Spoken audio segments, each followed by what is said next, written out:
Au Ghana, Accra sollicite pour la 18e fois de son histoire l'aide du Fonds monétaire international. Mali enquête sur une cinquantaine de militaires ivoiriens arrivés à Bamako sans ordre de mission.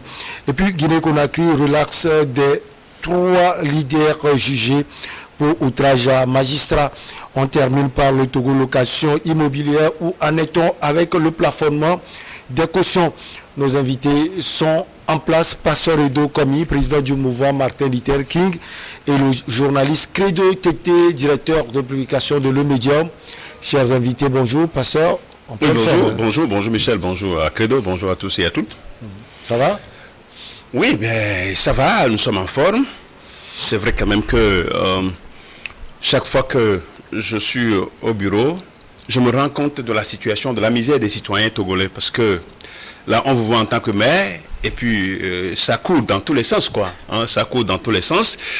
Et c'est chaque jour que le Seigneur fait, j'arrive à découvrir, à constater vraiment la misère, la pauvreté dans ce pays. Parce qu'en tant que maire, les gens vont venir solliciter d'aide. Ouais. Et des fois, des situations. Mais quand on vous présente certaines situations, quand vous voyez même la personne, vous voyez l'état de la personne, vous allez verser les larmes. Je verse les larmes quand je vois ces situations. Mais ça m'a permis d'être là. Le fait d'être là, ça m'a permis quand même de voir la situation humaine, hein, d'être encore plus humain envers les gens. Moi-même, je n'en ai pas assez. Bon, le peu que j'ai, on essaie quand même de partager, de gérer avec les Togolais. Bon, donc, ce Togo-là qui va bientôt parler l'anglais, c'est ça, non? Ce Togo va bientôt parler l'anglais, donc nous avons adhéré au Commonwealth. C'est une bonne chose d'adhérer au Commonwealth. Le Togo, c'est vrai quand même que les principes fondateurs de cette organisation dont les pays ont la langue anglaise en partage, le Togo ne respecte pas trop ces principes. Pour nous, nous sommes... Aujourd'hui que nous y sommes, je crois que ça va permettre au gouvernement de faire des efforts. C'est vrai quand même qu'il y a des efforts qui sont faits. Hein. Ouais. Tout n'est pas quand même noir. En tout cas, je ne suis pas ces gens-là dit tout n'est pas noir.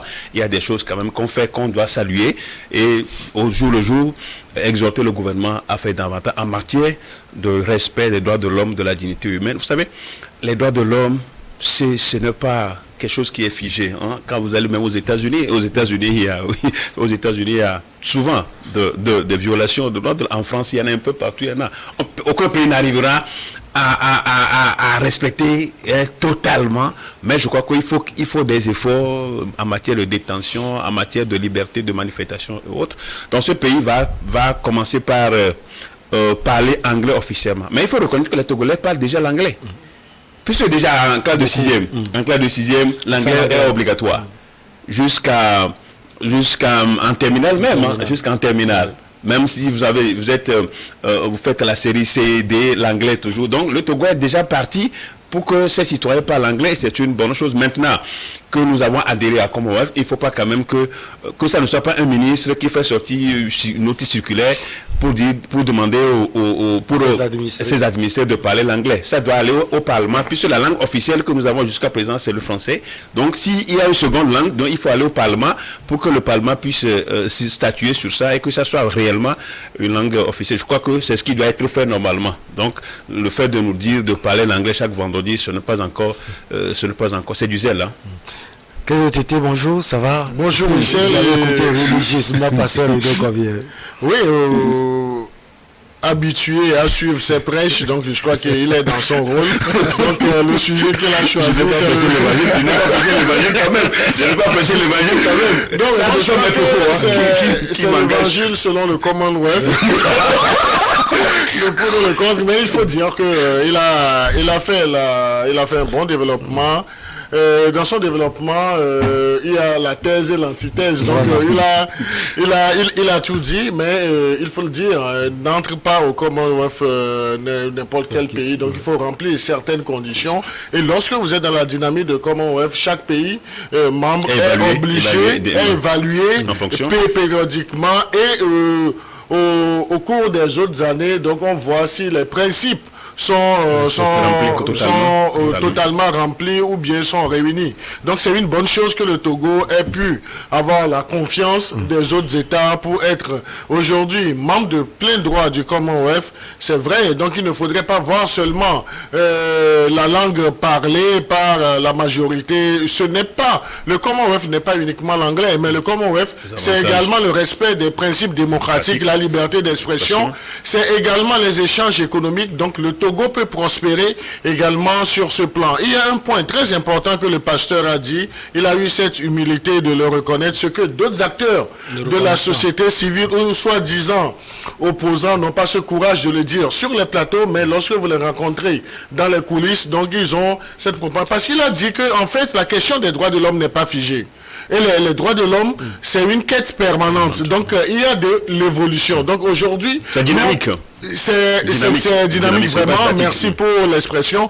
Donc, ce n'est pas statique. Donc, on doit évoluer et on doit essayer d'améliorer l'application, la création même de ce contexte des droits de l'homme. Le Togo est évalué chaque fois, évaluation périodique.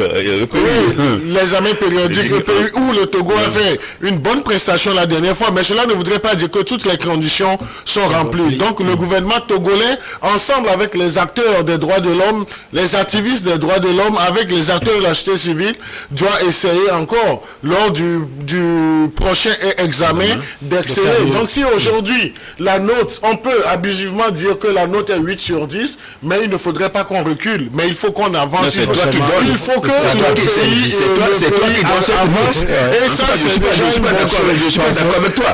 Cette note-là, mais comment? Bon, il a dit par exemple.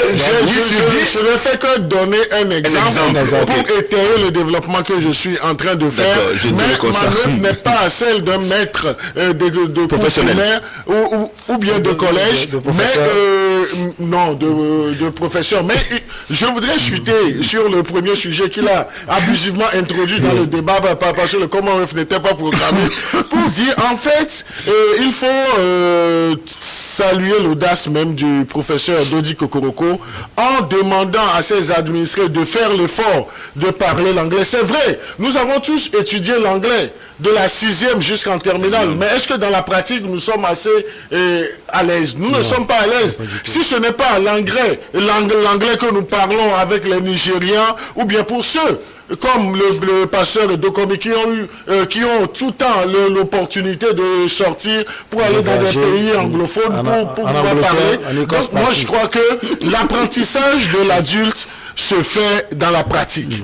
Donc on dit toujours que l'adulte apprend en faisant. Donc ce n'est pas une mauvaise chose que le ministre professeur Dodi Kokoroko ait fait de demander à ses administrés qu'ils fassent l'effort de consacrer une journée ouvrée à s'exercer à la pratique de l'anglais. Donc ça c'est déjà une bonne chose. C'est déjà une bonne chose. Maintenant, s'il faudrait essayer de cadrer cela par les outils nécessaires, donc des arsenaux. Oui, les arsenaux, mais cela ne voudrait pas dire chaque ministère a une certaine souveraineté et son audace doit être compris. Maintenant, si le pays dit officiellement que la seconde langue, que c'est l'anglais, donc autant développer les mécanismes nécessaires pour que nous puissions nous aventurer également sur ce terrain. Je peux ajouter quelque chose.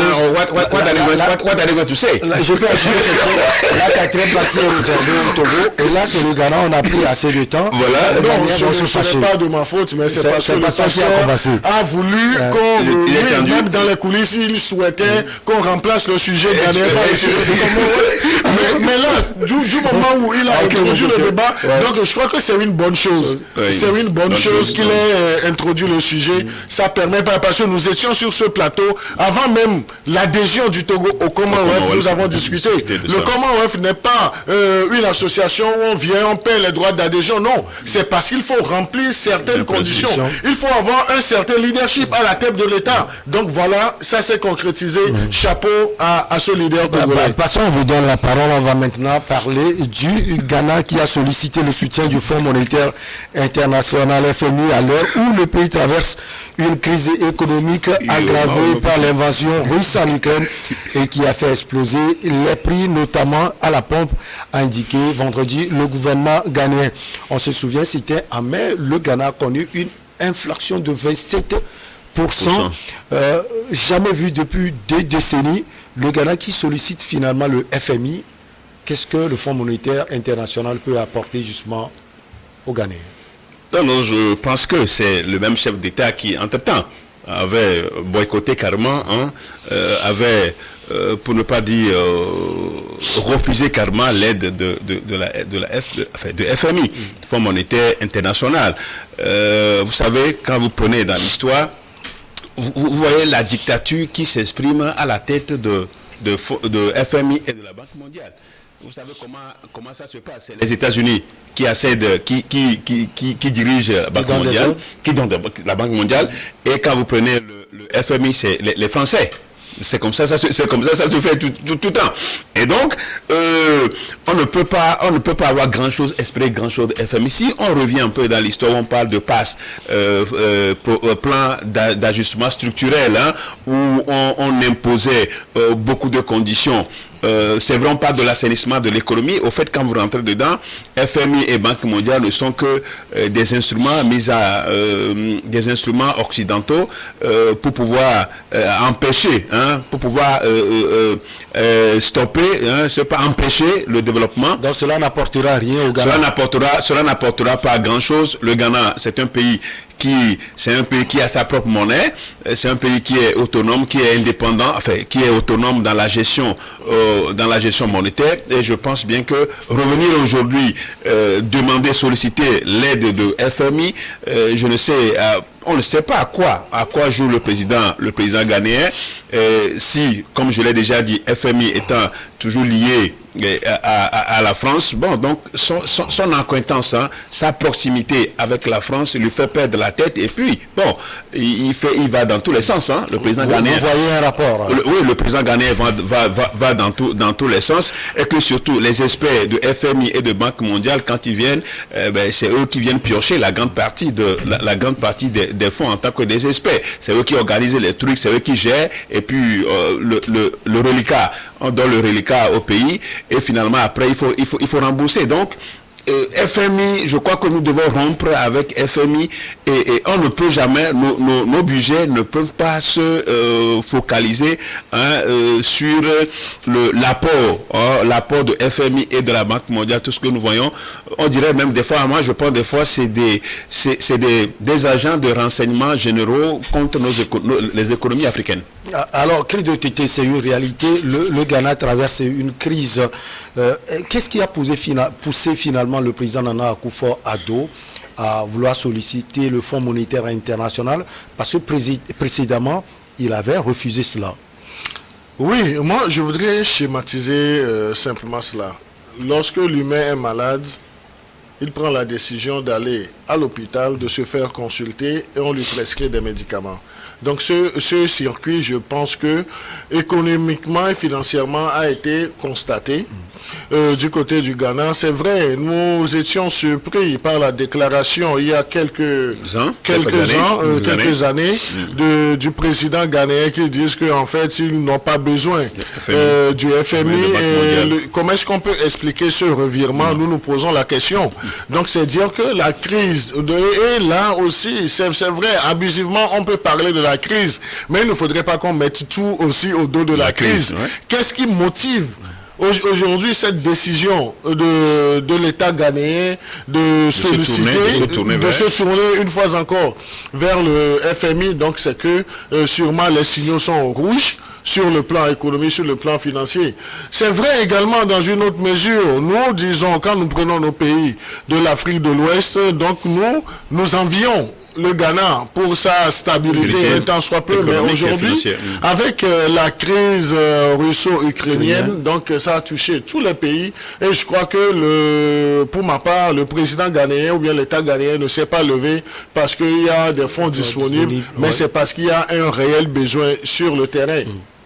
Alors, Pasteur Edo, même question à vous. Qu'est-ce qui a fait changer d'avis le président Nana Akufo-Addo? Là, je crois quand même que il est vrai qu'on puisse parler de la crise mondiale que nous sommes en train de connaître. Mais c'est que les pays africains, à travers une bonne gouvernance, à travers une gestion saine de leur richesse et de leur avoir, de leur économie, peut s'en passer, parce que j'ai suivi des économistes qui ont dit que les pays africains peuvent s'en passer des aides de la Banque mondiale et de FMI si réellement à l'interne il y a une gestion saine. Bon, donc le Ghana aussi que financièrement l'Afrique n'est pas autonome. Hein. Non, mais qui va dire le contraire? Est-ce que ça, c'est ce que nous vivons tous les jours? Est-ce qu'il y a les ressources disponibles? Non, mais bien sûr, les ressources, nous en avons. Peut-être comment matérialiser, comment transformer, comment l'exploitation de ces ressources. Les brillants économistes, de par le monde, sont des Africains.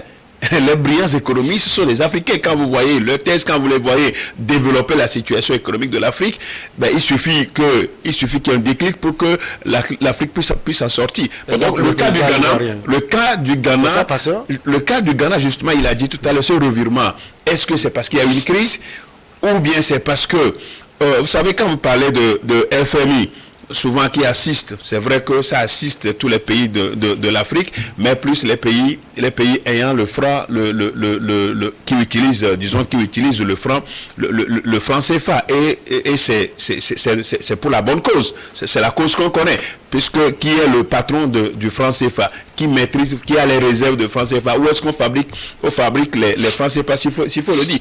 Bon, donc le président ghanéen a fait un choix.